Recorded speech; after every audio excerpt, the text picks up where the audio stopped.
আমি চেষ্টা করলাম যে আসলে রুট লেভেল পর্যন্ত পৌঁছানো দরকার। আমাদের সমাজের যারা বামপন্থী এলিট সোসাইটি, যারা আসলে অ্যান্টি এস্টাবলিশমেন্ট নিয়ে কাজ করে, এরা কিন্তু কথা বলে মার্কসিস্ট ধারণায় বা শ্রমিকদের জন্য, কিন্তু শব্দ উচ্চারণ করে প্রোলেতারিয়াত। একজন ভ্যানওয়ালা, রিক্সাওয়ালা, তারা প্রোলেতারিয়াত, কিন্তু তাকে তুমি জিজ্ঞাসা করে দেখো যে ভাই প্রোলেতারিয়াত শব্দের অর্থ কি, সে কিন্তু বলতে পারবে না। টেস্ট ডিপেন্ড করতেছে যে সে কোন সময় কোন জিনিস দেখবে। বিলিভ ইট অর নট, আমিও টিকটক দেখি। কখন দেখি? যখন আমার লাইফে চরম দুঃখ দুর্দশা, আই ফিল সো লো। আমি যখন 5-6 লাখ মানুষকে আমার প্ল্যাটফর্মের সাথে গ্যাদার করে ফেলবো, তখন আমার একটা দায়িত্ব হয়ে যাচ্ছে যে ওই মানুষটাকে আমি কি ডেলিভার করতেছি। হোল পারপাস ইজ যে আমার ভ্যালু অ্যাড করতে হবে। অবশ্যই মানুষের লাইফে যদি ভ্যালু আমি অ্যাড করতে না পারি, তখন এটা আমার দায়িত্বহীনতা। আগামী বিশ্ব চলবে হচ্ছে অ্যালগোরিদম। যে এই অ্যালগোরিদমকে মাস্টার করতে পারবে সেই হবে ইন্টেলেকচুয়াল। বিশ্ববিদ্যালয়ের শিক্ষককে আমরা সাধারণত বুদ্ধিজীবী না হলেও তাকে আমরা বুদ্ধিজীবী লেভেলে চিন্তা করে থাকি। তার একটা দায়িত্ব হয়ে ওঠে সমাজের জন্য কথা বলার। এই কয়টা বিশ্ববিদ্যালয়ে কয়টা শিক্ষক এই ধরনের কথা বলেন? বাংলাদেশে কয়টা তুমি শিক্ষিত বেকার খুঁজে পাবা, আর কয়টা তুমি অশিক্ষিত উদ্যোক্তা খুঁজে পাবা? তুমি খুঁজে দাও। বেশিরভাগ উদ্যোক্তা যারা এই লেভেলে এসে প্রচুর টাকার মালিক, এখনো লুঙ্গি পরে ঘোরে। আমার যেটা প্রয়োজন হয়েছে শেখার জন্য, আমি ওটা নিজে থেকে শিখে নিচ্ছি। কারো আমাকে জোর করে এসে শিখাইতে হয় যে আমার যদি এডুকেশন অ্যাকচুয়ালি ভ্যালিড হয়, তাহলে তো আমাকে এটা সব দিক থেকে আমাকে হেল্প করার কথা, আমাকে একটা ভালো মানুষ বানানোর কথা, আমাকে সবকিছুর দিক থেকে সেট করার কথা। বিশ্ববিদ্যালয়ের পড়াশোনা কিন্তু আমরা যদি এই মানসিকতা নিয়ে করে থাকি যে বিশ্ববিদ্যালয়ে পড়লে আমি টাকা ইনকাম করা শিখবো, এটা হচ্ছে একটা ভ্রান্ত ধারণা। এলেক্স সবুজকে নিয়ে এখন কিছু কথা বলছে। এলেক্স সবুজকে চেনো না? কতটুকু টাকা হলে সুখ কেনা যায়? সুখ যে আসলে কি জিনিস, এটা একটা অ্যাবস্ট্রাক্ট। এবার দেখেন যে পড়াশোনা করা কয়জন বহুত টাকার মালিক আছে? নাই। পড়াশোনা করলে আলটিমেটলি সে বহুত টাকার দিকে ছুটে না, তারও এই মেন্টালি ওইভাবে যায় না, রাইট? তার কিছু টাকা হলে তার জীবন চলে যায়, যতটুকু হলে চলে যায় ততটুকুই এনাফ। আমি একটা সময় চিন্তা করতাম আমার 10,000 ফলোয়ার হলে আমি কন্টেন্ট ক্রিয়েশন ছেড়ে দেব। আমি একটা সময় কি ভাবতাম? আমি একটা সময় ভাবতাম যে আমার প্রত্যেকটা পোস্টে 1000 রিঅ্যাক্ট করবে, আমি সেলিব্রিটি। আসসালামু আলাইকুম। প্যাসিভ জার্নালে আমি আজকে চুল কেটে এসে পড়ছি, আমার ভালোই লাগতেছে ব্যাপারটা। এখন আজকে আমাদের সামনে আছে হলো নাসির ভাইয়া। সে অনেক জায়গাতে পড়ায়, অনেক কিছুই করে, অ্যান্ড আমার তার সাথে আজকে বেশ ভালো একটা আড্ডা হবে, because we both are very philosophical. এখন সেজন্য না যে আমি চুল কাটছি, বাট সেজন্য যে নাসির ভাইয়ার সাথে আমার পার্সোনালিটির অনেক দিক থেকে অনেক কিছু মিল আছে, আমাদের গল্প করে অনেক মজা হয়। অ্যান্ড এখানে একটা ব্যাপার আছে যে নাসির ভাইয়া জাস্ট একজন এডুকেশনাল ইনস্টিটিউশনের সাথে কানেক্টেড যে এরকম না, সে রিসেন্টলি কন্টেন্ট ক্রিয়েশন শুরু করছে, অ্যান্ড কন্টেন্ট ক্রিয়েশনে সে ফাটাফাটি সাকসেস লেভেলে আছে। এমন সাকসেস যে মানে আমার ফলোয়ারের রিচ করে ফেললো। ব্যাপারটা সেই মানে মানে এই দুঃখে আমি টাকি হয়ে গেছি, মানে চুলমুল ছোট করে আমি যে কি বলবো, দেখ সমস্যা না।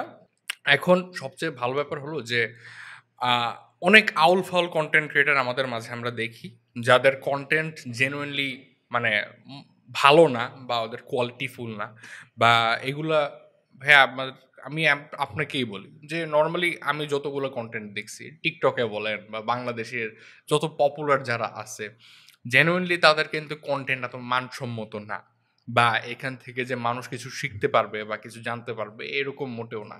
আপনার থেকে পারে ব্যাপারটা একটু অন্যরকম। তো আমিও চুল কাটাই আসছি না, আমি ব্যাপারটা বুঝতে পারছি, আপনারও দুঃখ বেদনা কাজ করতেছে, এক সমস্যা না। এখন ব্যাপারটা হইতেছে যে কন্টেন্ট ক্রিয়েশনে আপনার চুল কাটা আমরা একটু সাইডে রাখলাম, কন্টেন্ট ক্রিয়েশনে যখন আমরা আসি তখন ব্যাপারটা দেখা যায় যে আমরা কিন্তু এত কোয়ালিটিফুল কন্টেন্ট নর্মালি মানুষ বলে যে এত দেখে না বা কেউ পছন্দ করে না। সো ভালো কন্টেন্ট ক্রিয়েটাররা আস্তে আস্তে গোবরের দিকে আগাতে থাকে, কেউ আর করতে পারে না। সো আপনার এই জায়গাটা আপনি কিভাবে দেখতেছেন, বা আপনি কিভাবে জিনিসটাকে গ্রো করার ব্যাপারে চিন্তা ভাবনা করছেন, যে ভাবলেন যে না ঠিক আছে ভালো কন্টেন্টও মানুষ দেখতে পারে, বা আপনি একটা কোয়ালিটিফুল কন্টেন্টও মানুষকে প্রোভাইড করতে পারেন? আচ্ছা, এখন আমি এই কন্টেন্ট ক্রিয়েশনের জগতে আসার আগে থেকে কিন্তু এই জনরায় আমাদের দেশে অনেক ভালো ভালো কন্টেন্ট ক্রিয়েটর এখনও আছেন, তখন ছিলেন আমি আসার আগেও। ফর এক্সাম্পল এখন প্যাসিভ জার্নালের শোতে আমরা আছি, খালিদ ফারহান ভাই মাইন্ড ব্লোয়িং স্টোরি টেলার। এরপরে আমি যদি এনায়েত ভাইয়ের কথা বলি, he was one of the prominent to start about this genre. তারপরে আমি আরও অনেকের কথা এখানে বলতে পারবো, যেরকম নাফিস সেলিম ভাইয়ের কথা এখানে বলা যায়, আসাদুজ্জামান জয় ভাইয়ের কথা এখানে বলা যায়। ওনারা ছিলেন আমি আসার আগেও। কিন্তু আমি একটা জিনিস খেয়াল করে দেখছি যে যেই মানুষটার আসলে এই কথাগুলো শোনার দরকার তার পর্যন্ত এই জিনিসটা পৌঁছাচ্ছে না। ফর এক্সাম্পল টিচার যখন ক্লাসে এসে কথা বলে তখন অন্যরা ব্যাক বেঞ্চের ছেলেপেলে কিন্তু কথা বলে, মানে টিচারকে কথা বলতে দেয় না বা নিজেদের মধ্যে গল্প করতেছে, টিচার ফিলস আনকমফোর্টেবল। টিচার কিন্তু বারবার করে বলে এই তোমরা কথা বলো না, কথা বলো না, কিন্তু টিচারের কথাটা কিন্তু ওই ফার্স্ট বেঞ্চের ছেলেপেলেদের কাছেই যায়, লাস্ট বেঞ্চ পর্যন্ত পৌঁছায় না। কিন্তু আসলে চুপ করার দরকার কিন্তু লাস্ট বেঞ্চের ছেলেটাকে। তো অডিয়েন্সের ক্ষেত্রেও বিষয়টা সেরকম। আমি দেখলাম যে খালিদ ফারহান ভাই, এনায়েত ভাই, ওনারা যাদের জন্য আসলে কন্টেন্ট তৈরি করতেছেন তাদের কাছে কম পৌঁছাচ্ছে বা তারা ওইটাকে খুব একটা একসেপ্ট করতে চাচ্ছে না। এটার কারণটা হচ্ছে তখন মানুষ ফেসবুক বা সোশ্যাল মিডিয়া, ইউটিউব সব কিছুকে দেখা যাচ্ছে এমনভাবে একসেপ্ট করতেছে যেন সেটা শুধুমাত্র টিকটকের জায়গা, রিলসের জায়গা। তখন এটা অ্যালগোরিদমটা ওইভাবেই চলতেছে। মানে ফেসবুক চেষ্টা করতেছে ইউটিউব শর্টসের সাথে টেক্কা দিতে, আবার ইনস্টাগ্রামের রিলস সেখানে চালু করে দিচ্ছে, টিকটক সেখানে চলে আসতেছে, লাইকই সেখানে আসতেছে, ইউটিউব আবার নিজের শর্টস চালু করে বেশি বুম করতেছে, অডিয়েন্সের কাছে পৌঁছায় দিচ্ছে। শর্ট কন্টেন্ট দেখতে দেখতে মানুষের একটা অ্যালগোরিদম ব্রেনের মধ্যে সেট হয়ে যাচ্ছে। তো আমি চেষ্টা করলাম যে আসলে আমার মানে রুট লেভেল পর্যন্ত পৌঁছানো দরকার, ওই লাস্ট বেঞ্চ পর্যন্ত পৌঁছানো দরকার, যেই তোমরা কথা বলো না। তো আমার বন্ধু মাঝে মাঝে আমাকে মজা করেও বলে, গতকালকেও বলতেছিল যে এই যে যারা আসলে মানে মানে আমাদের সমাজের যারা বামপন্থী এলিট সোসাইটি, যারা আসলে অ্যান্টি এস্টাবলিশমেন্ট নিয়ে কাজ করে, এরা কিন্তু কথা বলে মার্কসিস্ট ধারণায় বা শ্রমিকদের জন্য, কিন্তু শব্দ উচ্চারণ করে প্রোলেতারিয়াত। একজন ভ্যানওয়ালা, রিক্সাওয়ালা, তারা প্রোলেতারিয়াত, কিন্তু তাকে তুমি জিজ্ঞাসা করে দেখো যে ভাই প্রোলেতারিয়াত শব্দের অর্থ কি, সে কিন্তু বলতে পারবে না। কেন? কারণ তার তার পর্যন্ত আলোচনাটা পৌঁছায় নাই। তো এটার অর্থ কি? আমি জানি না। আচ্ছা, এনিওয়ে, প্রোলেতারিয়াত মানে মানে হচ্ছে যারা, আমি খুব সিম্পলি বলি, সেটা হচ্ছে শ্রমিক শ্রেণী, যাদেরকে আসলে শোষণ করা হয়। হ্যাঁ, এটা এটা মার্কসিস্ট ধারণা, একটু কমপ্লেক্স, আমরা একটু পরে ঢুকতেছি এখানে, কমিউনিস্ট ব্যাপার স্যাপার এখানে। এনিওয়ে, তো বিষয়টা এরকম যে তারা কথা বলতেছে কিন্তু শ্রমিকদের জন্য, কিন্তু শ্রমিকদেরকে তারা সেমিনারে ডাকে না, তারা নিজেরা নিজেরা একটা রুম তৈরি করে কথা বলে। তো বিষয়টা অনেকটা সেরকম, আমাকে তো ওই মানুষ পর্যন্ত পৌঁছাতে হবে। কিন্তু আমি দেখা যাচ্ছে যখন শুরু করব তখন মানুষ আমাকে অনেক বলা শুরু করলো যে এই জনরাই কন্টেন্ট বানায় লাভ নাই, মানুষ এত বক বক শুনতে চায় না, এই বক বক কে শুনবে, প্যা প্যা পু পু, অনেক কথা শুনতে হয়েছে, রাইট? কিন্তু আমি দেখলাম যে না, আসলে শুরুটা করার দরকার, এরপরে দেখা যাবে কি হয়। এখন কিন্তু মানুষ অনেক বেশি এই ধরনের কন্টেন্ট পছন্দ করতেছে, সাইড বাই সাইড। মানুষ এখন যেরকম টিকটকও দেখে, মানুষ এখন সেরকম এই ধরনের কন্টেন্টও দেখে, সবই দেখে। এখন টেস্ট ডিপেন্ড করতেছে যে সে কোন সময় কোন জিনিস দেখবে। বিলিভ ইট অর নট, আমিও টিকটক দেখি। কখন দেখি? যখন আমার লাইফে চরম দুঃখ দুর্দশা, মানে আই ফিল সো লো, আমার মনে হয় যে আর ভাল লাগতেছে না, আসে কিন্তু ডিপ্রেশন, তখন আমি টিকটক অন করে দিই এবং আমার খুব খুব এনার্জেটিক লাগে।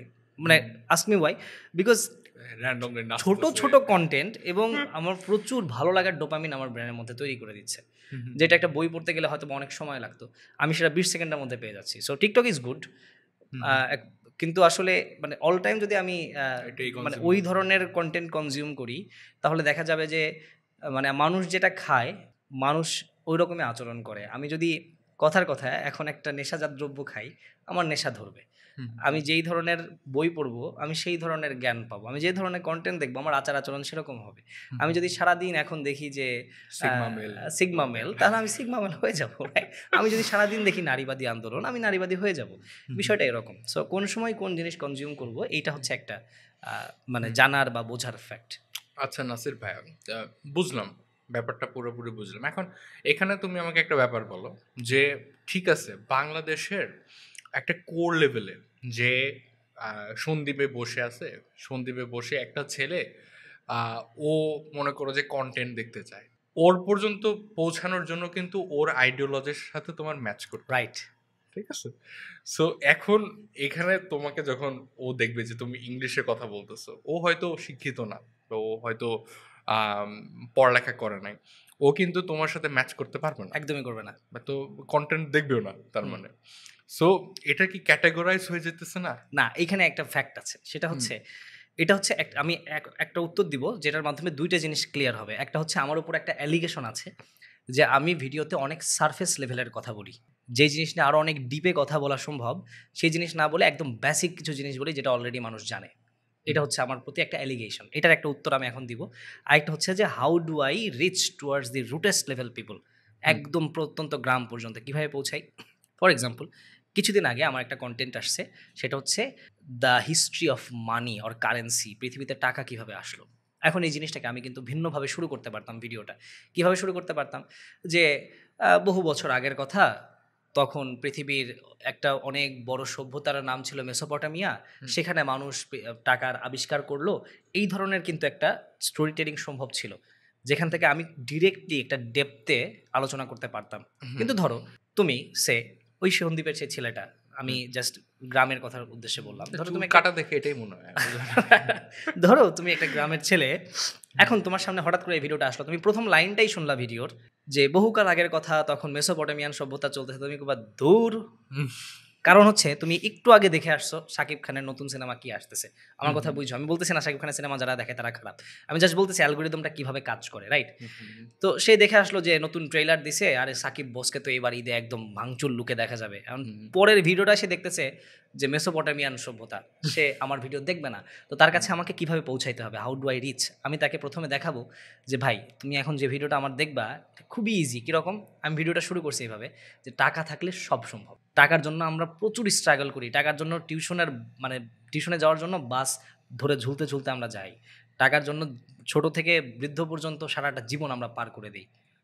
রিলেট করতে তখন সে রিলেট করতে পারতেছে, তখন সে বলতেছে রাইট, এই তো ভাই তো আমার আইডিওলজিতে চলে। ভাই বলতেছে যে টাকা এইভাবে চলে, রাইট, আমিও মানি যে টাকা এইভাবেই আসলে মানুষ আমাদের জীবনে টাকা ইনকাম করা মানুষের জন্য ইজি করে দিল, মোটামুটি ওয়াজিব, টাকা ইনকাম করা, না হলে জীবন চলবে না। তখন ও যখন প্রথম 1 মিনিট ইন্ট্রো লেভেলে, যখন ও খুবই সারফেস লেভেলের কথা পাচ্ছে, হি ফিলস কমফোর্টেবল এই ভিডিওটা দেখতে। এরপরে যখন মেসোপটেমিয়ান সভ্যতা আসে, এরপরে যখন চাইনিজ সভ্যতা আসে, গ্রিক সভ্যতা আসে, আধুনিক বাংলাদেশ আসে, পাকিস্তান আমল আসে, ব্রিটিশ আমল আসে, তখন এগুলো বুঝতে ওর কষ্ট হলে ও দেখে। আর যখনই তুমি ওকে অভ্যস্ত করতে পারবা ছোট বাচ্চার মতো, তখনই সে আসলে অ্যাডাপ্ট করতে পারবে। তুমি শুরুতেই একজনকে মানে ফিজিক্সের সূত্র মুখস্থ করতে দিতে পারবে না, তোমাকে বুঝাইতে হবে, ডেমো দেখাইতে হবে যে না এখান থেকে বলটা ছাড়লে মানে এইভাবে যে পড়তেছে, এইটা হচ্ছে 9.8 মিটার পার সেকেন্ড। তখন সে বুঝবে যে আচ্ছা বল পড়ে, তাহলে এটা খুব সুন্দর। তুমি ফার্স্টে যেই বলবা এই গ্র্যাভিটি সূত্র মুখস্থ করে, বলবে গ্র্যাভিটি কি, রাইট? সো এটা হচ্ছে how do I reach towards the rootest level people. একজন মানুষকে যে আগে অ্যালগোরিদমে এই জিনিসগুলো পছন্দ করতো না, অ্যালগোরিদমে দেখা যাচ্ছে একটা ভালো কন্টেন্ট তার সামনে যাচ্ছে, কিন্তু সে এটা দেখতেছে না কেন? কারণ তার ইন্টারেস্টের সাথে যায় না। যখন আমি দেখাচ্ছি না এটা তোমার জানার দরকার, এটা তোমার কথাই আমি বলতেছি, যখন ইন্ট্রো পর্যন্ত আমি সারফেস লেভেলে কথা বলে ডিপে যাব, তখন সে আমার সাথে সাথে ডিপে যাবে, আমি তাকে হাত ধরে টেনে নিয়ে যাব। কিন্তু শুরুতেই যদি আমি দেখাই যে চলো আমরা ঝাঁপ দিই, তাই কিন্তু ঝাঁপ দিবে না, তার হাতটা তাকে ধরতে হবে। তো বিষয়টা হচ্ছে সেরকম। আচ্ছা নাসির ভাই, এখানে বেশ কিছু ব্যাপার থাকে যেটা আমরা অনেকাংশে বলি না, বা মনে করেন যে আমরা অনেক সময় অ্যাভয়েড করি, বা হয়তো এটা একটা বাস্তবতা যেটা আমরা প্রায়শই মানে মুখে ফুটে তুলতে পারি না। সেটা হইতেছে যে আপনি ধরেন যে আমি আমার নিজের এক্সপিরিয়েন্স থেকে বলি, গ্রামে যখন আমি যাই, গ্রামে যাওয়ার পরে একটা মানে আমি অনেকগুলো ছেলেদেরকে দেখলাম, মানে এটা পুরো গ্রাম জুড়ে আমি এটাই দেখতেছি, সবার দামি দামি বাইক, 5-6 লাখ টাকার বাইক এক একজনের। তো এক একজনের ফোনও আইফোন, 1.5-2 লাখ টাকার ফোন, 5-6 লাখ টাকার বাইক। আমি ওয়াও, তাহলে তো এদেরকে বড় সড়ো মানে মাফিয়া টাফিয়া আছে, বড় বড় ব্যবসা ওদের। ভালো কথা। তো আমি মনে করছি যাক, আমিও চুল ছোট, আমি ভাবি যে না ঠিক আছে একটু মানে দেখি, জিজ্ঞেস করে দেখলাম, আমি বললাম যে কি করো তোমরা? পরে বলতেছে যে আমরা তো কিছু করি না, আমরা বিদেশ চলে যাবো। ভালো কথা, তাহলে এই বাইক কিভাবে কিনলা, এই ফোন কিভাবে কিনলাম? যে আমার বাপে বিদেশ থাকে। ও তো ওদের বাবা বিদেশ থাকে, ওরা বাংলাদেশে ওদের বাবার টাকায় লাইফ লিড করতেছে, ওরা বাইক কিনতেছে, ওদের করতেছে, ওরা ফোন কিনতেছে, অ্যান্ড এটা একটা বড় কমিউনিটি, ওরা সবাই কিন্তু এই জিনিসের উপরে চলতেছে, এটার উপরে এটা ওদের কালচার বিল্ড করতেছে। ঠিক সেরকমই সোশ্যাল মিডিয়ার মধ্যেও কিন্তু ওদের একটা ডিফারেন্ট কালচার বিল্ড হয়ে গেছে, রাইট? সো একটা ফ্রেন্ড গ্রুপ বা একটা বড় লেভেলের অডিয়েন্স বেস, বড় একটা মানে ধরুন যে সারা বাংলাদেশের মেজরিটি 90% অফ দ্য মানুষ, ওরা কিন্তু মনে করেন এত এডুকেশনাল জিনিসপত্র দেখে না, না ওরা কিন্তু ওই অমুক গোবরওয়ালা কন্টেন্টই দেখে, যেটা আমাদের কাছে গোবর মনে হয়। হ্যাঁ, যেটা আমাদের কাছে গোবর মনে হয়, কিন্তু ওদের কাছে কিন্তু এটা একেবারে রুট লেভেল কন্টেন্ট, এইটাই ওদের কন্টেন্ট। হ্যাঁ। তো এখন যখন আপনি একা জিনিসটা অ্যাপ্রোচ করতেছেন, তখন এটা কতটুকু effective towards a certain person, এটা এখন আসলে ইফেক্টিভনেসের কথাটা এখানে কেন আসে সেটা আগে ব্যাখ্যা করার দরকার। কারণ হুম, আসলে কোনো একভাবে না আমাদের কাছে সোশ্যাল মিডিয়াটা জীবনের একটা অংশ হয়ে গেছে। হুম, কোনো একভাবে একটা সার্টেন পয়েন্ট। কারণ আমি যখন দেখি যে ফেসবুকে হাহা দেওয়ার জন্য বন্ধুকে ধরে মারছে একজন কিছুদিন আগে, হুম, হুম, হুম, সম্ভবত কুয়েটারে, if I am not wrong, hmm, ভুলও হইতে পারি, কোনো একটা ইঞ্জিনিয়ারিং বিশ্ববিদ্যালয়েই বন্ধুর পোস্টে হাহা দিসের জন্য পরের দিন ধরে মারছে এবং তাকে হাসপাতালে পর্যন্ত পাঠাইছে। হুম, পোস্টে হাহা দেওয়ার কারণে পোস্টে কমেন্ট করার কারণে ব্রাহ্মণবাড়িয়ায় মারামারি লাগছে। হুম, তো বিষয়টা এরকম যে একটা সার্টেন লেভেলে এসে ফেসবুক আমাদের জীবনের একটা অংশ হয়ে গেছে। একটা সময় আমরা ছোটবেলায় পড়ছি সমাজ বইয়ে, যেখানে বলা হয়েছে যে আমরা আমাদের জীবনের বেশিরভাগ সময় পার করি স্কুলে। হুম। তো এখন বিষয়টা চেঞ্জ হয়ে দাঁড়াইছে যে আমরা আমাদের সময়ের বা দিনের বেশিরভাগ সময় পার করি হচ্ছে সোশ্যাল তো মিডিয়াতে। আমি তো ১০ ঘন্টা চালায় আসছি। এখন আমি এনিওয়ান, বর্বাদ। যে কেউই, হ্যাঁ? মোস্ট অফ দি পিপল এই কাজ করে। তো দেখা যাচ্ছে যে এইখান থেকে তার ব্রেইন যেটা শিখবে, যেটা যেটা রিসিভ করবে, সে সেরকম আচরণ করবে। হুম, হুম, হুম, তো ওই যে তুমি বললা না যে একটা সার্টেন টিম হয়ে যায়, একটা সার্টেন হুম, অ্যালগরিদমই এভাবে চলে যে তার কাছে শুধু এইগুলোই যাচ্ছে। তো আমাকে কি করতে হচ্ছে? আমাকে ওই অ্যালগরিদমটা ব্রিচ করতে হচ্ছে। হুম, আমাকে অ্যালগরিদমটা ভেঙে তারপরে ওর পর্যন্ত পৌঁছাতে হচ্ছে। হুম, হুম, কারণ হচ্ছে যত দিন যাবে তত ওই অ্যালগরিদমটা আরো বেশি স্ট্রং হবে। তত ওই ছেলেটা, ওই মানুষটা ওই ধরনের কনটেন্টের মতো করে বিহেভ করা শুরু করবে। বিকজ তার ব্রেইন ওটা রিসিভ করতেছে অলরেডি, হুম, রাইট? হুম, হুম, তার পর্যন্ত যদি আমি পৌঁছাতে না পারি, তাহলে আসলে it's a massive danger thing for the future, near future, right? Hmm, hmm, hmm. আমি মনে করি। এখন কথার কথা যে আসলে যাকে নিয়ে আমি কথাটা বলতেছি, সে আমার কথা শুনে এটাও মনে করতে পারে যে তুই বিপদে আছিস। বেশি জ্ঞানী হয়ে গেছিস। আসলে জ্ঞানের কিছু না।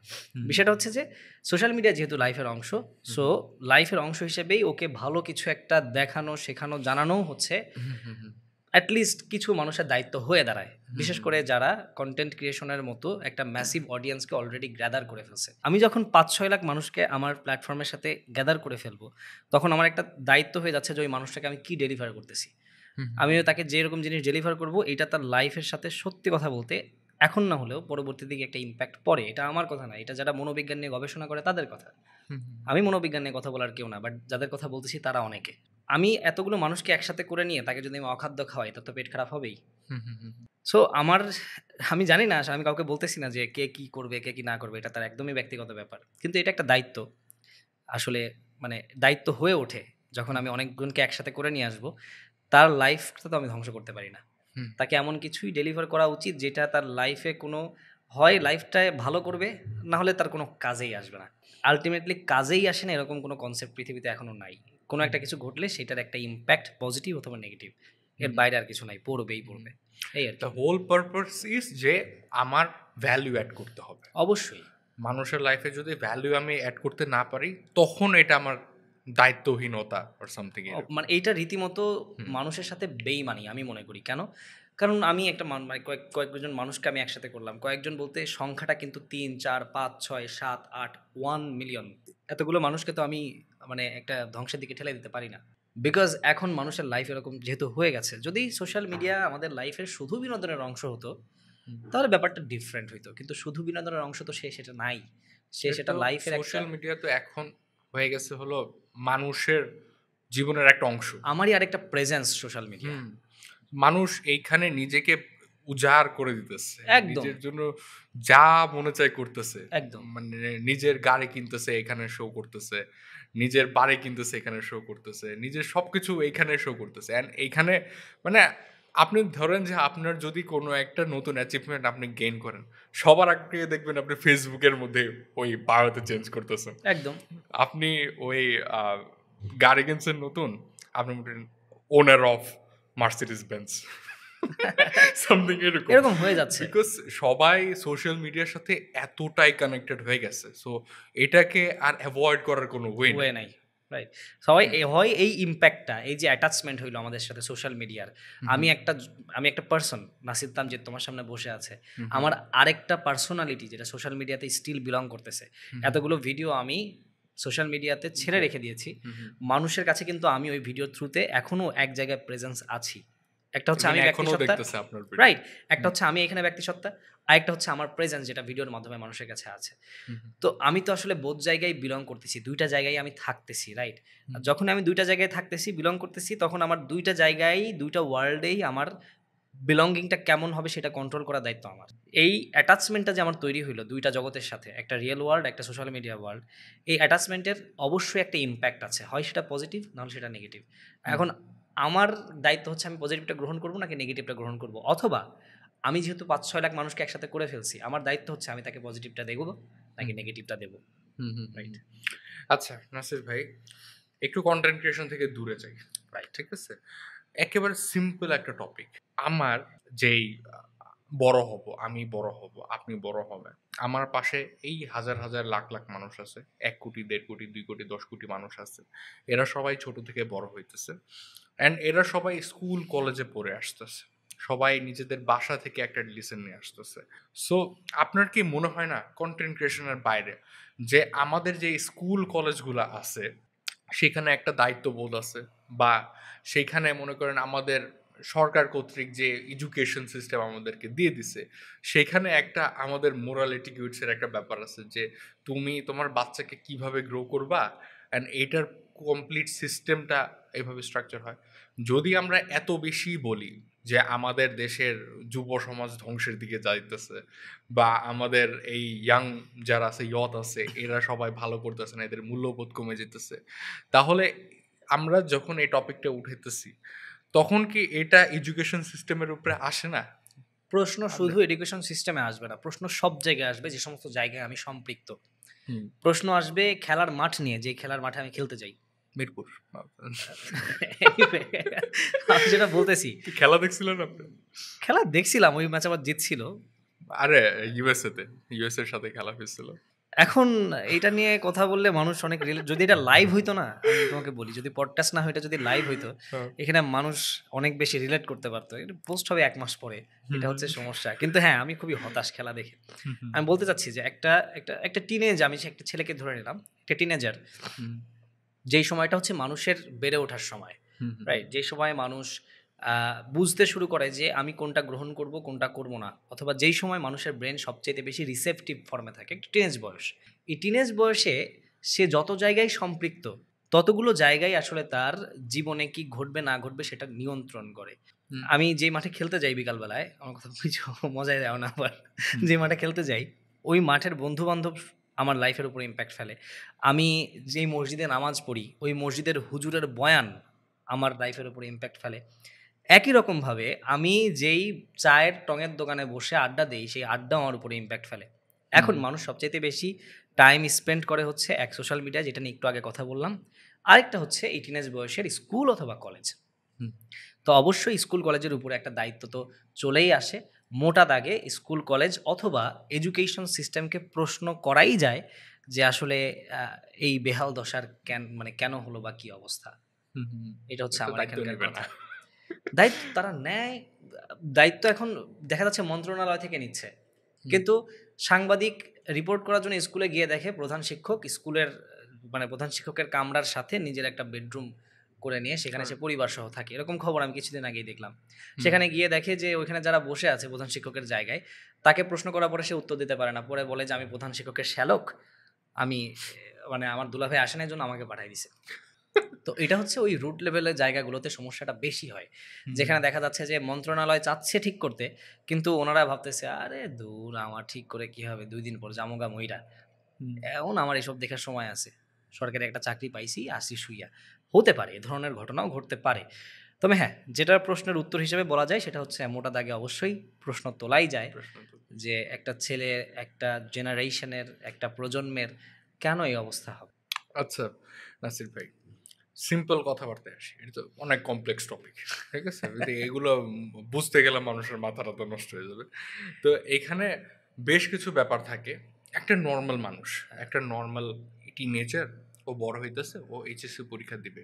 ও এইচএসসি পরীক্ষা দিতেছে, ওর মাথার মধ্যে সবার আগে just Dhaka varsity, Dhaka varsity থাকে। যে না আমি ঢাকা ভার্সিটিতে পড়বো। বাট আপনি যদি ইন কম্প্যারিজন দেখেন, he or she is not getting provided that capable education যেটা আমরা এক্সপেক্ট করতেছি ঢাকা ভার্সিটি থেকে। হ্যাঁ, পরীক্ষা টাফ, ওই এখানে টেকা টাফ, বাট এখানে জাস্ট আপনি এডুকেশনাল প্রাইডটা ইস্টাবলিশ করতে পারতেছেন, আপনি পলিটিক্স ইস্টাবলিশ করতে পারতেছেন, বাট আপনি কাজের কাজে ওরে একটা জিনিস আপনি শিখাবেন প্র্যাকটিক্যালি, ওই জায়গাতে আপনি ক্যাপেবল হচ্ছেন না। ওইটার ব্যাপারে আপনার কি মত? আপনি নিজে একজন টিচার। আমি টিচার, কিন্তু আমি তো বিশ্ববিদ্যালয়ে পড়াই নাই, তবে বিশ্ববিদ্যালয়ে আমি পড়ছি। যেই বিশ্ববিদ্যালয়ের কথা বললো ওইটারই আমি স্টুডেন্ট, তো ওইটা নিয়ে আমার কথা বলার একটা ইখতিয়ার তৈরি হয়। হ্যাঁ, তো বিষয়টা এরকম যে বিশ্ববিদ্যালয়ের যদি কোনো সমস্যার কথা আমাকে বলো, যে ভাই একটা প্রবলেম বলেন যেটা হচ্ছে বিশ্ববিদ্যালয়ের সমস্যা, আমি বলবো সেটা হচ্ছে অ্যাটেন্ডেন্স। সেটা শুধু পাবলিক না, প্রাইভেট এবং পাবলিক, মেডিকেল, ইঞ্জিনিয়ারিং, এভরিওয়্যার। যেখানে এই মার্কিং সিস্টেম তৈরি হয় যে তোমার উপস্থিতির উপরে আমি তোমাকে নাম্বার দেবো, নাম্বারও বাদ, আমি নাম্বার নিলাম না 10 মার্ক, আমাকে পরীক্ষায় বসতে দেওয়া হবে কি হবে না ডিসিশনটা নেওয়া হয় আমি কতগুলো ক্লাস করলাম সেটার উপরে। সেই সেই প্ল্যাটফর্মের কাছ থেকে আমি ধরে নিলাম যে বিশ্ববিদ্যালয় একটা প্ল্যাটফর্ম, সেই প্ল্যাটফর্মের কাছ থেকে তুমি আর কি আশা করতে পারো? এটা হচ্ছে আমার প্রথম প্রশ্ন। এটা পুরোপুরি স্বৈরাচারিতা। আমি যদি বলি একটা ফ্যাসিস্ট সরকারের যে আচরণ, সে যেভাবে মানুষকে একটা খোপের মধ্যে নিয়ে বন্দি করে রাখতে চায়, বিশ্ববিদ্যালয়ের এই অ্যাটেন্ডেন্সের নাম্বারটাও সেই ফ্যাসিজমের মধ্যেই আমি এটা বলতে পারি। এটা মানে নির্দ্বিধায় একটা স্বৈরাচারিতা। কারণ তুমি যদি ক্লাস ভালো নাও, তোমার ক্লাসের প্রেজেন্টেশন যদি ভালো হয়, তোমার ক্লাস থেকে যদি মানুষ উপকৃত হয়, তোমার কথা যদি মাধুর্য থাকে, সে সকাল 8টার ক্লাস কেন, সকাল 5টায় যাইতে ওই ছাত্রের বাধা উচিত না? উচিত না। আমার স্যার ক্লাস নেবে, আমার স্যারের ক্লাস থেকে আমি অনেক কিছু শিখতে পারি, আমার অনেক ভালো লাগে, আমি কেন যাবো না বিশ্ববিদ্যালয়ে? কিন্তু যদি উল্টাটা হয়, তাহলে কি আমি বিশ্ববিদ্যালয়ে যাবো না? তাহলে আমাকে জোর করে নিয়ে যাওয়া হচ্ছে। আর জোর করে যাকে যে জিনিসটা করানো হয় সেখান থেকে আউটপুট পাওয়া যায় না। এটা হচ্ছে প্রথম প্রবলেম। যখনই আমি আমার মানে শিক্ষকতার জায়গাটাকে গুরুত্ব দিচ্ছি না, আমি ক্লাসের আউটপুটের দিকে গুরুত্ব দিচ্ছি না, আমি বর্তমান যুগ জামানার সাথে তাল মিলায়ে পড়াচ্ছি না, আমি এখনো পড়ে আছি 80-র দশকে, কথার কথা আমাকে বুঝো, আমি এখনো পড়ে আছি আজ থেকে 20 বছর আগে যে পড়াগুলো আমাদেরকে এখন পড়ানো হচ্ছে বিশ্ববিদ্যালয়ে, এগুলো 20 বছর আগের। তখন একটা ছাত্র স্বাভাবিকভাবেই বিশ্ববিদ্যালয়ে যেতে তার ভালো লাগবে না।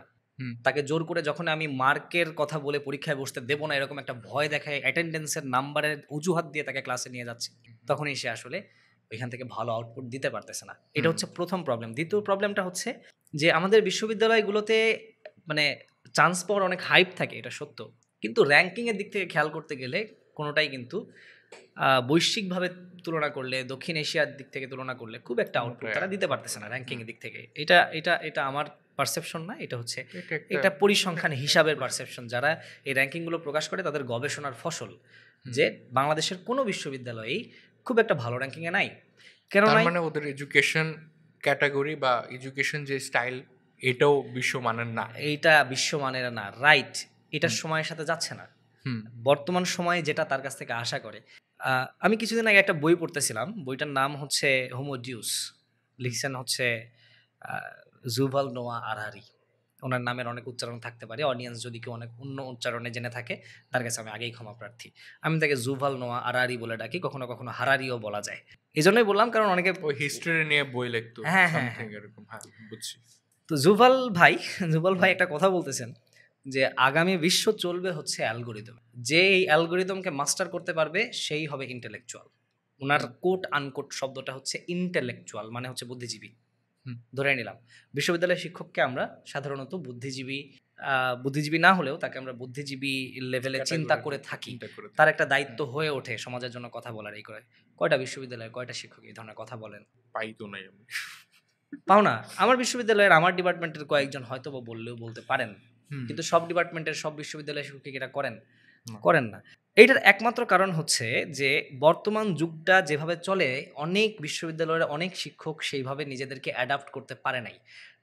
তারা এখনো মনে করেন যে আমি যদি এখন একটা কিছু লিখে নোটিশ বোর্ডে ঝুলিয়ে দেই, মানুষ ওটা দেখতে বাধ্য না, কেউ দেখতে বাধ্য না, তার কাছে পৌঁছাইতে হবে তোমাকে, সোশ্যাল মিডিয়ার থ্রুতে হোক, নোটিশ গ্রুপের থ্রুতে হোক, গুগল ক্লাসরুমের থ্রুতে হোক, তোমাকে পৌঁছাতে হবে। যখনই তুমি পৌঁছাতে পারো না তখন তুমি হতাশ হয়ে যাও, রাইট? তখন মনে করে আরে তো এই যুগ খারাপ, এই যুগ ভালো না। অ্যাডাপ্ট করো, অ্যাডাপ্ট করতে না পারলে তো যুগ জমানা খারাপ হবেই, তাই না? এটা হচ্ছে বিষয় যে তারা এখনো আসলেই এই অ্যালগোরিদমের সাথে, যুভাল নোয়া হারারির কথা অনুসারে অনেকেই বিশ্ববিদ্যালয়ের শিক্ষক থেকে শুরু করে, বিশ্ববিদ্যালয়ের প্রশাসন থেকে শুরু করে, system, custom, each and everything, অনেক বিশ্ববিদ্যালয়ই আসলে ওই বর্তমান যুগের অ্যালগোরিদমের সাথে এখনো অ্যাটাচ হইতে পারে নাই। ভবিষ্যতেই হবে, কিছুদিনের মধ্যেই হবে, তখন আবার সবকিছু চেঞ্জ হয়ে যাবে। আমি আশাবাদী আর কি, আমরা আশা করতেই পারি। এবং আমার এখন একটা ভয় হচ্ছে, আমি যে কথাগুলো বললাম এটার কারণে আমাকে মাস্টার্সের পরীক্ষায় বসতে দিবে কিনা। যদি বসতে না দেয়, ধরে নেবেন যে আমার এই কথার জন্যই দেয়নি। ধন্যবাদ। আচ্ছা ভাই, একেবারে কমন কিছু জিনিসের মধ্যে দেখি। ধরেন যে আমি, হুম, ঠিক আছে, পার্সোনালি আমি একজন 16, 17, 18 বছরের একটা ছেলে। আমার এইচএসসি পরীক্ষা শেষ হয়েছে। এখন আমি জানি না যে আমার কি করা উচিত, কি করা উচিত না। এটার ব্যাপারে আমাকে কেউ গাইডও করে না, কেউ কিছু বলে না। আমার বাপ আমারে বলে ডক্টর হইতে, মা আমাকে বলে ইঞ্জিনিয়ার হইতে। খুব তো very good. দুইজনের কথা আমি সিএসসি তে ভর্তি হইলাম। তো সিএসসি তে ভর্তি হওয়ার পরে লাস্টে আমি দেখলাম সিএসসি আমার সাবজেক্টই না। হ্যাঁ, তো লাস্টে মনে হলো আমি এই দেশেই থাকবো না, দেশই ফালতু। হুম। তো আমি বিদেশ চলে গেলাম। বিদেশে যাওয়ার পরে দেখেছি কানাডাতে জব নাই। তো এই যে পুরো প্রসেসটা জুড়ে আমার 14, 15, 16 বছর ধরে আমার এত বড় একটা ঝামেলা আমি পোহালাম। আমার লাইফ একটা গ্যারাকলে পড়ে গেল। অ্যান্ড আমি যদি এখন কাউকে জিজ্ঞেস করতে চাই, কেউ কোনো আমার লাইফের রেসপন্সিবিলিটি নিবে না। স্বাভাবিকভাবেই নেবে না। তো এইখানে কি আপনার মনে হয় না যে আমাদের কোনো গাইড বা মেন্টর থাকা উচিত ছিল? অবশ্যই থাকা উচিত, অবশ্যই পৌঁছানো উচিত তার পর্যন্ত, এবং অনেকে চেষ্টাও করে। অনেকে যে করে না এরকম না, কিন্তু আসলে দেখা যাচ্ছে যারা চেষ্টা করে তারা খুবই গুটিকতক মানুষ। যেমন আমি যদি বলি, আমার এই এই যে টপিকটার কথা বললাম না, 16-17 বছরের একটা ছেলে, সে তার বাবা মায়ের কথা মতো সিএসসিতে ভর্তি হয়ে গেল, তারপরে দেখলো যে সেটা তার রাস্তা না।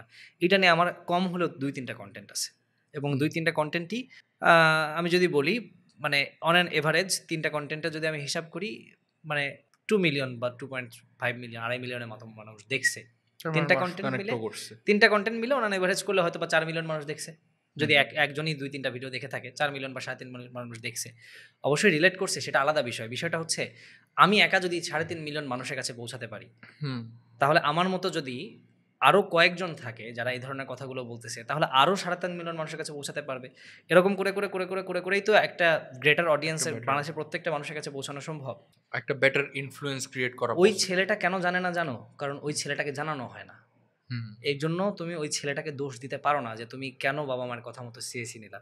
তোমাকে তো জানাতে হবে যে ভাই দেখো, তুমি এসএসসি পরীক্ষা দিছো না, হুম, তুমি এসএসসি লেভেল পর্যন্ত সায়েন্স পড়ছো? ও বলবে হ্যাঁ। ওকে জিজ্ঞাসা করতে হবে তোমার কি ম্যাথ ভালো লাগছে?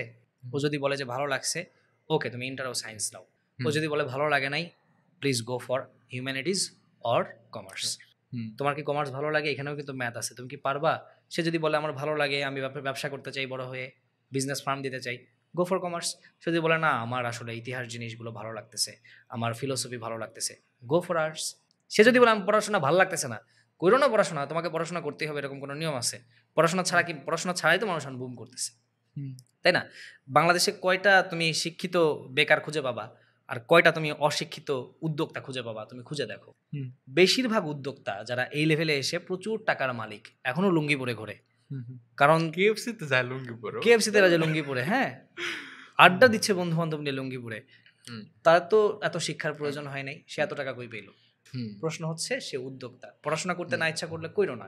কিন্তু হ্যাঁ, বাংলাদেশের একটা মধ্যবিত্ত পরিবারের ছেলেকে পড়াশোনা করতে হয়, তাহলে কি পড়বা? তোমার যেটা ভালো লাগবে তুমি সেটা করবা। আমি একটু আগেই বললাম যে জোর করে কখনো কাউকে দিয়ে কিচ্ছু হয় না। হুম, জোর করে কখনো তুমি কারো কাছ থেকে কখনোই আউটপুট পেতে পারবো না। কথার কথা, তুই ধরো তোমার একটা ভিডিওর ডেডলাইন আগামীকালকে, তোমার ক্লায়েন্ট তোমার কাছ থেকে আগামীকাল ভিডিও চায়, তুমি তোমার এডিটরকে জোর করে সারা রাত ধরে এডিট করাইলে তুমি কি সে তুমি কি সে আউটপুটটা পাবা? পাবা না। তোমাকে তাকে টাইম দিতে হবে, সে তার কনভেনিয়েন্ট টাইমে তার মতো করে বেস্ট আউটপুটটা তোমাকে দিয়ে দিবে। তো এটা হচ্ছে সেরকম যে ওই পর্যন্ত পৌঁছাতে হবে, ওকে বলতে হবে যে তোমার কি ভালো লাগে। এবার সে ইন্টার পড়লো, ইন্টার পড়ার পরে যখন সে বিশ্ববিদ্যালয়ে ভর্তির জন্য প্রস্তুতি নেবে, তখনও তাকে একবার জিজ্ঞাসা করতে হবে যে তুমি তো এসএসসিতে তোমার কাছে ম্যাথ ভালো লাগছিল, ইন্টারের ম্যাথ কি ভালো লাগছে? লাগার কথা না বেশিরভাগ মানুষের কাছে। যদি লাগে, গো ফর ইঞ্জিনিয়ারিং। বায়োলজি পড়ছো, ভালো লাগছে? লাগছে, go for medical. Biology, math, physics, chemistry কিচ্ছু ভালো লাগে নাই, go for humanities or commerce. একই রকম প্রসেসে, একই রকম কোশ্চেনের মাধ্যমে তাকে ফিল্টার আউট করতে হবে যে কি চায়? সে কি চায় এবং সে কিসের মাধ্যমে, কোন ওয়েতে দেশের জন্য, সমাজের জন্য বেস্ট আউটপুটটা দিতে পারবে। শিক্ষিত বেকার তৈরি করা মানে হচ্ছে দেশের জন্য খারাপ। জোর করে আমি তোমাকে সিএসসি পড়াইলাম, জোর করে আমি তোমাকে বিজনেস পড়াইলাম, তুমি সেখান থেকে পাশ করে ঠিকই বের হলা, গ্র্যাজুয়েশন কমপ্লিট করলা, মাথায় টুপি দিয়ে সেলিব্রেট করলা, সোশ্যাল মিডিয়ার বায়োতে লিখে দিলা গ্র্যাজুয়েটেড ফ্রম অমুক ইউনিভার্সিটি, কিন্তু চাকরির জন্য তুমি এখনো ঘুরে বেড়াও। এটাতে দেশেরও কোনো কল্যাণ নাই, সমাজেরও কোনো কল্যাণ নাই, শুধু বার্ডেন বাড়ানো। এটাই। আচ্ছা নাসির ভাই, এইখানে আমার একটা তুমুল অভিযোগ আছে, একটা বড় কমপ্লেন আছে আমার সবার এগেনস্টে। এখন দেখেন, টাকা কামানো অ্যান্ড এডুকেশন আর টু ডিফারেন্ট থিংস। একদম কমপ্লিট পারসেপশন আমার এরকম। আমার ডিগ্রির সাথে আমার টাকা কামানোর কোনো সম্পর্ক নাই, একদমই নাই। যেটা আমি বিশ্বাস করি। আমি এখন যখন মানে আপনার সামনে পডকাস্ট করতেছি, আগামী মাসে আমার ওই সেমিস্টার ফি এর 1/3 দিতে হবে। হুম। তো এটা নিয়ে আমার তুমুল মাথা ব্যথা, বলে যে আমি শিখতেছিটা কি? না আমাকে এটা টাকা কামাইতে হেল্প করতেছে, না আমাকে এটা কোনোভাবে প্রোভাইড করতেছে সামথিং। আমি নিজে টাকা প্রোভাইড করে আমার অ্যাটেন্ডেন্সে আমার জোর করে বসাইলো, জোর করে বসায় আমার মার্কও দিল না। তো লাভ হইলো কি? তো ব্যাপারটা দেখেন, আমার যেটা প্রয়োজন হয়েছে শেখার জন্য, আমি ওটা নিজে থেকে শিখে নিছি, কারো আমাকে জোর করে এসে শিখাইতে হয় না। ঠিক আছে? তো এখানে একটা ব্যাপার থাকে যে আমার যদি এডুকেশন অ্যাকচুয়ালি ভ্যালিড হয়, তাহলে তো আমাকে এটা সব দিক থেকে আমাকে হেল্প করার কথা, আমাকে একটা ভালো মানুষ বানানোর কথা, আমাকে সবকিছুর দিক থেকে সেট করার কথা।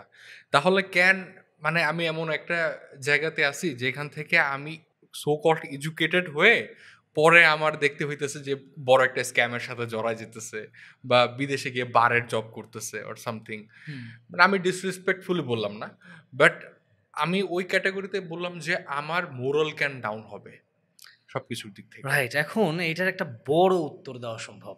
ধৈর্য ধরতে হবে, বুঝতে হবে এবং আমি একই সাথে ক্ষমা প্রার্থী, কারণ আমি যে কথাটা বলব এটা অনেকেরই পছন্দ হবে না। হুম। হ্যাঁ? সেটা হচ্ছে এটা পছন্দ অপছন্দের বিষয় না। এটা হচ্ছে বাস্তবতা। পছন্দ করলেই কি, না করলেই কি। আমি একটা ড্রাগ খাবো এই আরকি। একেবারে নাসির এনিথিং। ভাই পুরো মুডে আছে।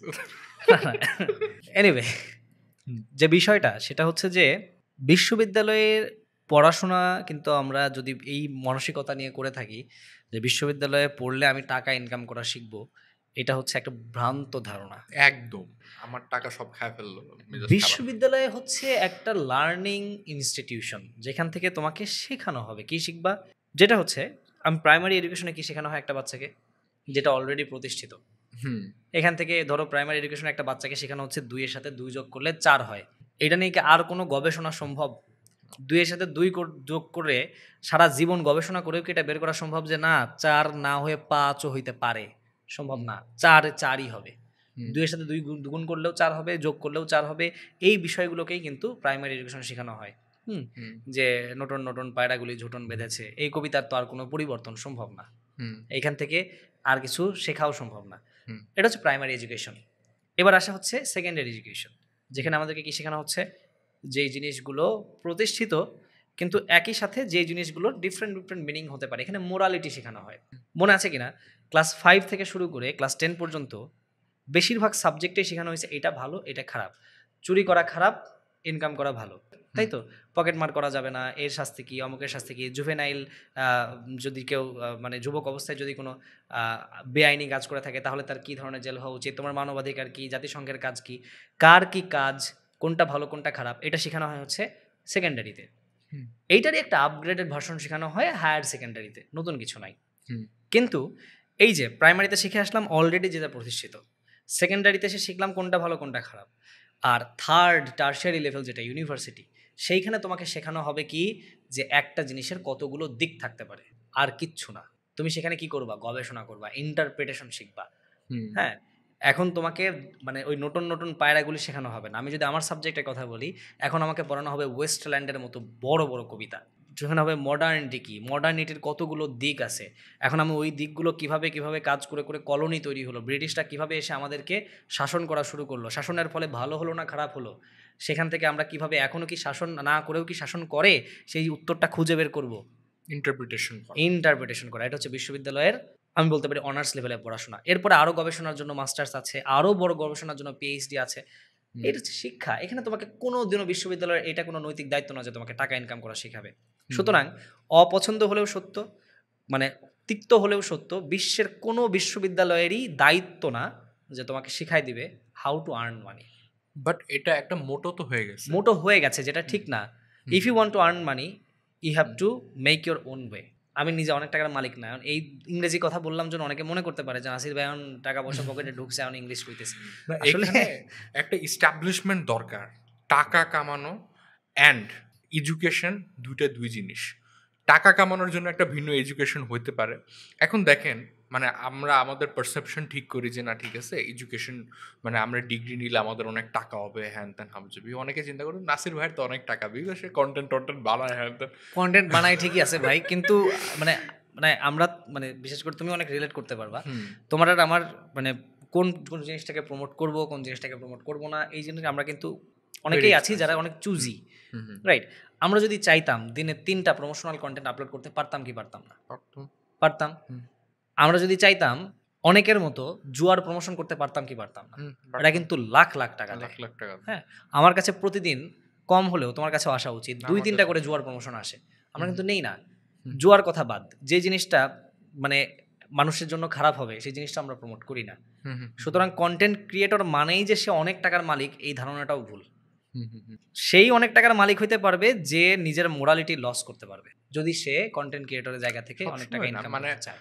এটা আমি বলবো যে এক জায়গাতে মানুষ টাকা কামায় নেয়, মানুষ যদি মোরালিটি ঠিক রাখে একটা সময় না একটা সময় ওদের যদি স্মার্ট প্লে করলে ওরা টাকা কামায় নেয়, এতে সন্দেহ নাই, বাট নিজের মোরালটা ঠিক রাখতে হবে, রাইট? মানে এই যে সেদিন আমি একদম নাম ধরেই বলবো, মাইন্ড করলে কিছু করার নাই, সেটা হচ্ছে আমি এলেক্স সবুজকে নিয়ে এখন কিছু কথা বলতে চাই। বলেন। এখন বিষয়টা এরকম হইতে পারে যে এত সিরিয়াস টপিকে ওয়াই অন আর্থ এলেক্স সবুজ চলে আসবে, বাট ইম্পর্টেন্ট, কারণ মানে সবাই মিলেই তো আমরা আসলে একটা সমাজে বসবাস করি। এলেক্স সবুজ আমাদের সমাজের একটা অংশ, আমিও যে সমাজে থাকি he and me is same, এখানে কোনো ধরনের কোনো ডিফারেন্স নাই। সে একটা বাইক কিনছে কিছুদিন আগে, খবর তোমার পর্যন্ত, তুমি নাটক করো না, তোমার পর্যন্ত পৌঁছানো দরকার। আমি চিনি না এলেক্স সবুজকে চেনো না? না, কে এইটা তো মানে এইটা তো ওই যে এডিটর যখন পাবে তখন এটাকে সবার সামনে নিয়ে আসবে। আচ্ছা তুই আমারে বলিস। আচ্ছা, এলেক্স সবুজ হচ্ছে একজন বাংলাদেশের one of the top content top TikTokers. আচ্ছা ঠিক আছে, আমি মানে উপমা খুঁজতেছিলাম, I didn't get that, so আমি তার প্রফেশনটা ধরেই বললাম সে টিকটক করে। তো সে কিছুদিন আগে একটা বাইক কিনছে, খুব দামি বাইক, এবং সেখানে প্রিন্স মামুনকে চেনার কথা, রাইট? এইবার আবার মুদ্দা পায়, মানে বিষয়টা এরকম যে এলেক্স সবুজ আর Prince Mamun they are somewhat similar and friends. হ্যাঁ, প্রিন্স মামুন একটু দেখা যাচ্ছে যে চুলটা মানে একটু জাস্টিন বিবারের মতো কালার, আর এলেক্স সবুজের হচ্ছে সবুজ কালার, রাইট? এটা হচ্ছে ডিফারেন্স তাদের মধ্যে, but they are kind of same, they are friends. তো প্রিন্স মামুন দেখলাম যে ওই নতুন বাইকের উপরে উঠে বলতেছে যে দেখো মিয়া, বাইক কিনছে, বাইক নিজের টাকা ইনকাম করে কিনছে, বাপের টাকায় কিনে নেয়, এই ধরনের কিছু একটা বলছে, এটাকে বলে সাকসেস, এই ধরনের একটা কিছু দিয়ে টিকটক বানাইছে। মানুষ খুব পছন্দ করছে, সাকসেস, বাইক কিনলে সাকসেস হয়ে যায় মানুষ সাকসেসফুল। আমার একটা বাইক কিনছে আজকে, আমি আগামীকাল থেকে নিজেকে সাকসেসফুল ঘোষণা করতে পারবো। It's so good thing, success এত ইজি জিনিস, কোনো সমস্যা নাই আমার। সমস্যাটা হলো সেই টাকাটা পাইলো কোথা থেকে? আমার যেহেতু মানে কন্টেন্টের পারপাসে অনেক স্টাডি করতে হয়, আমার সমাজটাকে বুঝতে হয়, তো আমি বোঝার তাগিদে রিসার্চ পারপাসে তার মানে সবগুলো টিকটক আমাকে দেখতে হয়েছে। It was so tough for me, but I had to. সবগুলো টিকটক দেখে আমি দেখলাম সে প্রচুর পরিমাণে বেটিং সাইটের প্রমোশন করছে এই কয়েক মাসে, বাইক কেনার আগের কয়েক মাস প্রচুর পরিমাণে বেটিং সাইটের প্রমোশন করছে, প্রচুর পরিমাণে জুয়ার প্রমোশন করছে, যেখান থেকে উইনো যে আসলে জুয়ার প্রমোশন যারা করে তারা কত টাকা পেতে পারে। সেই টাকার একটা ছোট্ট অংশ দিয়ে সে বাইকটা কিনছে, and they are claiming he is successful. So এইটা আমি বলতে চাচ্ছিলাম যে আসলে চাইলে অনেক টাকা ইনকাম করা সম্ভব, কিন্তু আসলে কতটুকু টাকা হলে আমি সুখ কিনতে পারবো সেটা যেমন একটা প্রশ্ন, যে টাকা থাকলে সুখ কেনা যায়, কিন্তু কতটুকু টাকা হলে সুখ কেনা যায়? বিকজ আমি আজকে আমার কাছে যদি টাকা থাকে, আমি প্রথমে একটা গাড়ি কিনবো, কথার কথা, আমার কাছে ধরো অনেক টাকা, ধরো আমার কাছে কত টাকা, অনেক টাকা, কত 60-70 লাখ, রাইট? অনেক টাকা কিন্তু, রাইট? 60-70 লাখ টাকা দিয়ে ধরো আমি একটা গাড়ি কিনলাম, সেই গাড়ি কেনার পরে আমার কাছে আরো টাকা বাড়লো, তাহলে আমি আর একটু বড় গাড়ি কিনতে ইচ্ছা করবে না? আমি এখন যেই টি শার্টটা পরে আছি এটার দাম হচ্ছে 600 টাকা বা 650 টাকা, কিছুদিন পর আমার হাতে টাকা আসলে আমার কি মন চাবে না যে আমি একটা 1000 টাকার টি শার্ট কিনি? তারপরে কি মন চাবে না 3000 টাকার কিনি, তারপরে 4000 টাকা, তারপরে 5000 টাকা, এভাবে কি আমার আস্তে আস্তে লাক্সারি ব্র্যান্ডের কাপড় পরতে ইচ্ছা করবে না? করবে। সো টাকা থাকলে সুখ কেনা যায়, কিন্তু কতটুকু টাকা হলে সুখ কেনা যায়, আর সুখ যে আসলে কি জিনিস এটা একটা অ্যাবস্ট্রাক্ট। তো বিষয়টা হচ্ছে তাই যে টাকা ইনকাম করার দরকার, কিভাবে করার দরকার, কোন ওয়েতে করার দরকার, কতটুকু করার দরকার, এইটার একটা হিসাব রাখা উচিত। হুম। রাইট? এটা হচ্ছে আমার কথা। আচ্ছা, টাকার প্রসঙ্গ যেহেতু আসলো, যেহেতু নাসির ভাই অনেক টাকার মালিক, টাকা। অতএব টাকা। তো এইখানে নাসির একটা ভাই অনেক টাকার মালিক না? হুম, না এটা আমি মানে পোর্ট্রে করে দেবো। একটা বড় একটা প্রমোশন চালাবো আমি নাসির ভাইকে নিয়ে। অনেক টাকার মালিক। দেখেন টাকার কনসেপ্ট আলাদা। ওই যে আগে যেটা বললাম টাকার কনসেপ্টটা আলাদা, শিখার কনসেপ্টটা অনেক আলাদা। একদম। আমরা টাকা কামানোর জন্য কিছু জিনিস শিখি অ্যান্ড শিখার জন্য অনেক কিছু শিখি।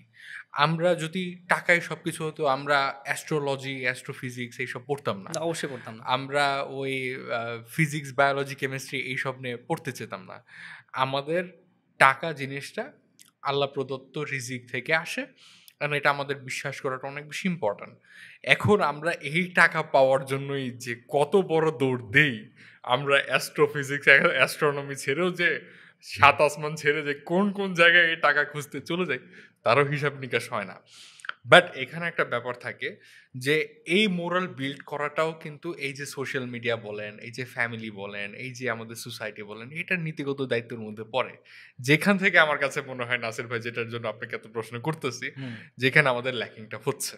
দেখেন ফ্যামিলির মধ্যে অনেক ফ্যামিলি এরকম আছে, ওরা এই জুয়ার সাইড যে প্রমোট করে টাকা পাইতেছে, ওইটাকে ওরা অনেক ভালো সাপোর্ট দেয় যে না হুম। আমার ছেলে তো টাকা কামাইতেছে, ও বাইক কিনতেছে। এই যে মনে করেন মদের যে প্রমোশন করে, মদের প্রমোশন করার পরে বলে না আমার ছেলে তো মানে হেভি টাকা পয়সার মালিক, গাড়ি কিনে ফেলতেছে, বাড়ি কিনে ফেলতেছে। এখানে একটা ওই সরকারি মদতে চলে আসতেছে যে না ঠিক আছে, ফ্যামিলি থেকে একটা সরকারি মদত আসতেছে যে না আমার ছেলে করতেছে, বহুত টাকার মালিক হয়ে গেছে। হুম। আবার যখন ও সোসাইটির মধ্যে পা রাখতেছে, সোসাইটির মধ্যে পা রাখার পরেই তখন যখন আশেপাশের 10টা ফ্রেন্ড দেখতেছে যে ও হয়তো ঢাকা ভার্সিটিতে পড়তেছে বা ঢাকা মেডিকেলে পড়তেছে, অনেক কষ্ট করে বাসে ঝুলে আসতেছে, ও দেখতেছে যে না ঠিক আছে এই অমুক টিকটকার, মনে করেন যে আমি যে কোনো কিছু আমি ডিসরেসপেক্টফুলি বলতেছি না, বাট ও ধরেন যে একটা ব্যাড মোরালের দিক থেকে এগিয়ে মনে করেন যে কোনো কিছু প্রমোট করে কোটি কোটি টাকার মালিক হয়ে গিয়ে এখন গাড়িতে চলতেছে। ওর মাথায় কিন্তু জিনিসটা, ও কিন্তু নর্মালি চিন্তা করে যে আমি কি করতেছি, সামথিং এরকম। সো এটা কিন্তু যখন ফেসবুকের মধ্যে আসতেছে, সোশ্যাল মিডিয়ার মধ্যে আসতেছে, আমরাও যখন ইনস্টাগ্রামে দেখতেছি যে না ঠিক আছে this is being a prior example of success, ওর দ্বারা কিন্তু হাজার হাজার ছেলে এরকম ইনফ্লুয়েন্সড ইনফ্লুয়েন্স হচ্ছে। হচ্ছে। That's the prior fact. আপনি আমি হয়তো ২ টা ভালো কনটেন্ট বানায় আমরা মানুষদেরকে চেঞ্জ করার ট্রাই করতেছি। কিন্তু ওইখানে কিন্তু আরো ১০ জন মানুষ এসে এইসব জিনিসগুলোকে প্রমোট করতেছে, যেখানে ওরা বলতেছে যে ৫০-৬০ লাখ টাকা কামায় নাও, ইচ্ছা মতো জুয়া খেলো আর যাই খেলো, টাকা কামানো ইজ ইম্পর্টেন্ট, এইটাই সাকসেস, এইটাই এভরিথিং।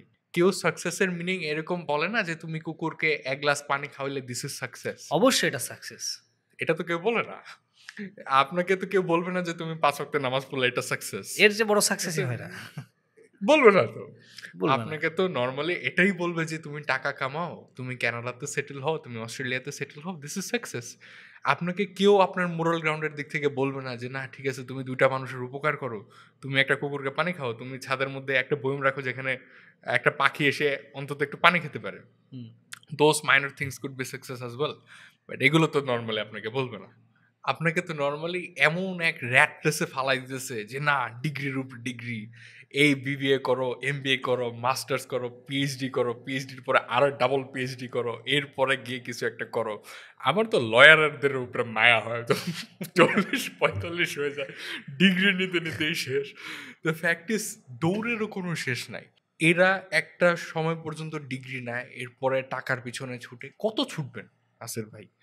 আপনি একজন টিচার, আমি একজন কন্টেন্ট ক্রিয়েটর, আপনিও কন্টেন্ট ক্রিয়েশন শুরু করছেন। আপনি কত বেশি ফলোয়ার পেলে আপনার কাছে মনে হবে একদম ইনাফ? এটার আমার এটার কাছে এটার কোনো লিমিট নাই। আছে? কোনো লিমিট নাই। নাই। আমার এখন যদি ১ মিলিয়ন ফলোয়ার হয়, আমি একটা সময় চিন্তা করতাম আমার ১০,০০০ ফলোয়ার হলে আমি কন্টেন্ট ক্রিয়েশন এনাফ ছেড়ে না। দেব। আমি একটা সময় কি ভাবতাম? আমি একটা সময় ভাবতাম যে আমার প্রত্যেকটা পোস্টে ১,০০০ রিঅ্যাক্ট পড়বে। আমি সেলিব্রিটি।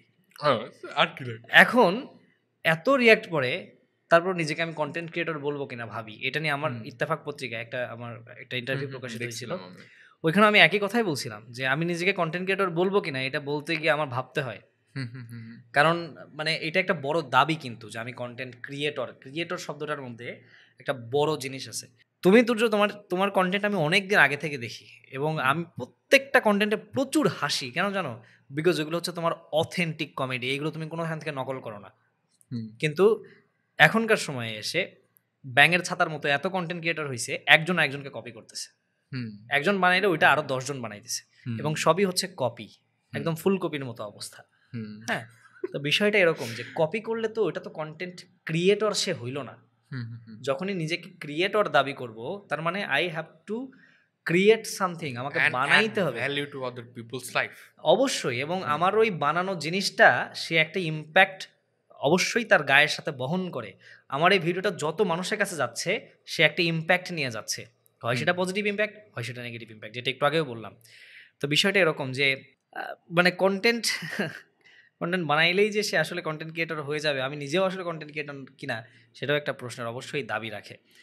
আরেকটা জিনিস যেটা বলছিলাম যে ধরো অনেকেই যে মানে এখন বিশেষ করে যখন যেই মুহূর্তে আমরা এই পডকাস্টটা রেকর্ড করতেছি, এই সময় একটা বার্নিং ইস্যু হচ্ছে কন্টেন্ট ক্রিয়েটররা প্রচুর টাকা ইনকাম করে আর পড়ালেখা করে আমরা সেই টাকাটা ইনকাম করতে পারি না। কন্টেন্ট ক্রিয়েটররা কি নিজেরা পড়াশোনা করে নাই? কন্টেন্ট আমি তো করি না। মানে হ্যাঁ, এখানে একটা প্রশ্ন তো অবশ্যই বললাম, তুমি অবশ্যই পড়াশোনা করছো। তোমার আমি জানি অনেক জায়গায় ইন্টারভিউতে বলছে যে তোমার এসএসসি এবং এইচএসসি রেজাল্ট খারাপ, খারাপ, পড়াশোনা করো নাই এরকম বলছো না, তো করছি। এই বাংলাদেশের রেজাল্ট দিয়ে কোনো কি হবে ফায়দা? আমি তোমাকে বললাম তো যে এইখানে রেজাল্ট কিছু না, ইউ ট্রাইড, পড়াশোনা করছো। সে যেই ব্যক্তি এই ধরনের কথা তুলতেছে যে আমরা পড়াশোনা করেও পারতেছি না, কন্টেন্ট ক্রিয়েটররা পারতেছে, তাকে আমি দুইটা জিনিস ফলো করার নির্দেশ দেবো। একটা হচ্ছে মানে অবশ্যই খেয়াল করবেন কাকে আপনি কন্টেন্ট ক্রিয়েটর বলতেছেন, সে আদৌ কন্টেন্ট ক্রিয়েটর কিনা। আমি জোর দিচ্ছি, আশা করি অডিয়েন্স অবশ্যই বুঝতে পারবে যে আমি কি বোঝাতে চাচ্ছি, আদৌ সে কিছু ক্রিয়েট করে কিনা। আর 2 নাম্বারটা হচ্ছে যে সে যাকে আমি কন্টেন্ট ক্রিয়েটর বলতেছি সে নিজে পড়াশোনা করছে কিনা। যদি প্রথমটার উত্তরে অনেকেই বাদ পড়ে যাওয়ার চান্স থাকে, কারণ মানে আমার কাছে একটা দামি ক্যামেরা আছে, আমি একটা ভিডিও কিছু রেকর্ড করলাম, ছেড়ে দিলাম, I become a content creator, never ever it happens, এটা হয় না। এটার অবশ্যই ভালো এবং খারাপ দিক থাকতে হয়। আরেকটা হচ্ছে যে দ্বিতীয় প্রশ্নের দিকে যদি কেউ উত্তর পায় যে না ঠিক আছে সে কন্টেন্ট ক্রিয়েট করে কিন্তু সে পড়াশোনা করে নাই বা পড়াশোনা করছে, এবার দেখেন যে পড়াশোনা করা কয়জন বহুত টাকার মালিক আছে? নাই। পড়াশোনা করলে আলটিমেটলি সে বহুত টাকার দিকে ছুটে না, তারও এই মেন্টালি ওইভাবে যায় না, রাইট? তার কিছু টাকা হলে তার জীবন চলে যায়, যতটুকু হলে চলে যায় ততটুকুই এনাফ, এর বেশি তার লাগে না, রাইট? এটা হচ্ছে এখানকার সবচেয়ে বড় কথা। আরেকটা জিনিস যেটা আমি এক্সট্রা যুক্ত করতে চাই, আমার বলতে বলতে খেয়াল হলো, সেটা হচ্ছে যে ভাই টাকা তো একজন দেখা যাচ্ছে মানে খুব বাজে ভাষায় বললে একজন প্রস্টিটিউটও টাকা ইনকাম করে কিনা, কিন্তু সেটা কি খুবই সিগনিফিক্যান্ট একটা পেশা? না, তাকে আমরা সমাজে কোনো জায়গা দেই না। দেওয়া উচিত কি উচিত না সেটা নিয়ে আমি যাচ্ছি না, আমি বলছি দেই না। তো টাকা ইনকাম করলেই যে সে মহৎ একজন হয়ে গেল, বিষয়টা ভাবাটাও ভুল। অনেক স্বৈরাচার আছে যারা প্রচুর টাকার মালিক, তারা ভালো মানুষ না। অনেক প্রস্টিটিউট আছে যারা প্রচুর টাকা ইনকাম করে, তাদেরকে আমরা সমাজে ভালো চোখে দেখি না। তো বিষয়টা এরকম, টাকা থাকলেই সে অনেক বড়, অনেক সাকসেসফুল। নো, টাকা দিয়ে কখনো সাকসেস মাপা যায় না। এখানে ভাই একটা ব্যাপার আছে, টাকা, একজন মানুষ আমার আইডিওলজির মোতাবেক একটা মানুষ এডুকেটেডও হতে পারে ও অনেক টাকার মালিকও হতে পারে।